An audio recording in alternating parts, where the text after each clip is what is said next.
Hello everyone and welcome back to Whiskey Wednesday. Today we're talking about a bottle of whiskey that I went all the way across the Atlantic for, and for a holiday at the same time. This is the High West Midwinter Nice Dram. Now, I don't know much about the product itself. What I do know is they've taken their Rendezvous rye and they finished it in French oak port casks, which sets my world on fire straight away. I've no idea what the age of the product is. I have heard rumours that it's up to 16 years. And it's a blended rye, so it's different casks types put together from different locations. And I do believe that some of the stock is sourced, if not all of the stock, is sourced from MGP in Indiana. But if anyone can correct me, this is Act 5, Scene 6. So do feel to get back in touch with me if you do have any further details on that, or indeed if you work for High West. Hello. It's 49.3%, and I love rye whiskies. I like port barrels a little bit more than what I like with sherry casks, and this is just something that as soon as I found it for sale anywhere, had to buy it, and therefore went to New York as well for a holiday to pick the bottle up. Go into a bit more detail later on, but let's kind of smell and taste and see what's going on with it. Rye as a foundation is quite interesting because obviously it's a very powerful flavour grain. So straight off the top of this you get quite a lot of white pepper, quite a lot of mint, and there's a little bit of you know when you kind of, pretentious tasting note of the week, you know when you kind of cut into a bell pepper and you get that kind of spritz of water coming out of it, it's kind of savoury and sweet, it smells a little bit like that. And then beyond that, once you get past the rye, once your nose is adjusted to it, you pick up that port barrel and those ex-bourbon casks too, so like vanilla, caramels, raspberry, strawberry.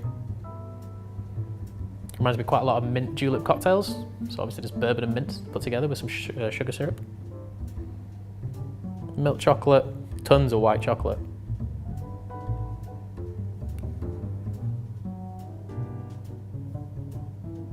And there's tons of fresh fruit too. Blackberries, blueberries, raspberries, all kicking around in there.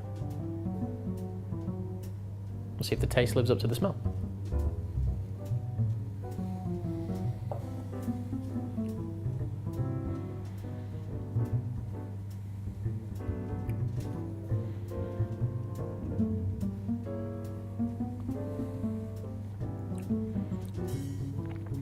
For this act in particular, Act 5, Scene 6, as soon as it hits your tongue, it's like eating Millionaire's shortbread. And for those of you that don't know what that is, it's like shortbread with caramel and like milk chocolate on the top of it. It like literally caramelizes over the top of your tongue. It's very initially sweet. Then the fruit comes in.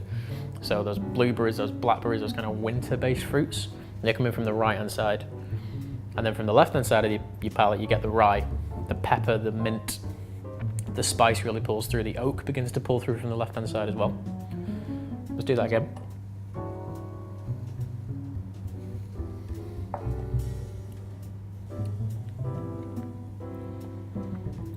I feel like the best way to describe this whiskey is like if you went to a restaurant, got really drunk, and then fell into a dessert trolley.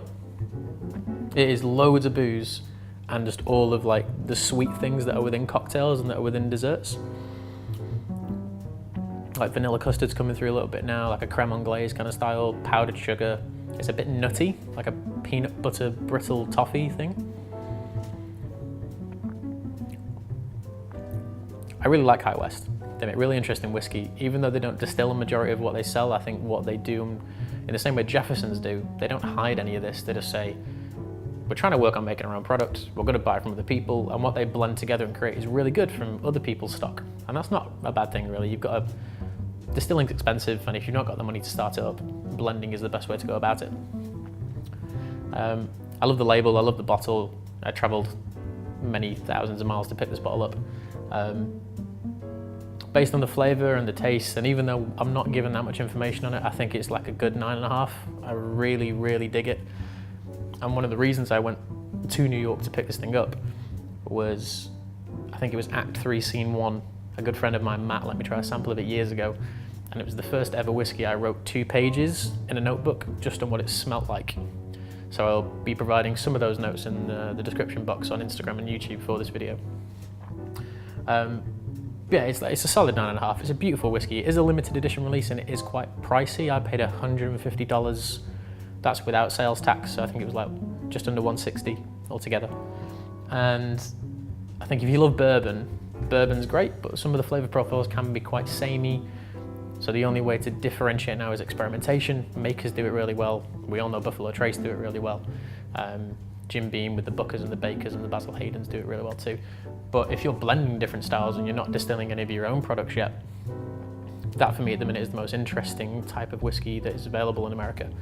So these guys, Jefferson's, Kings County make their own whiskey, but for me it's quite interesting to try. Widow Jane, they buy in stock from other places apart from their really young products they're making themselves.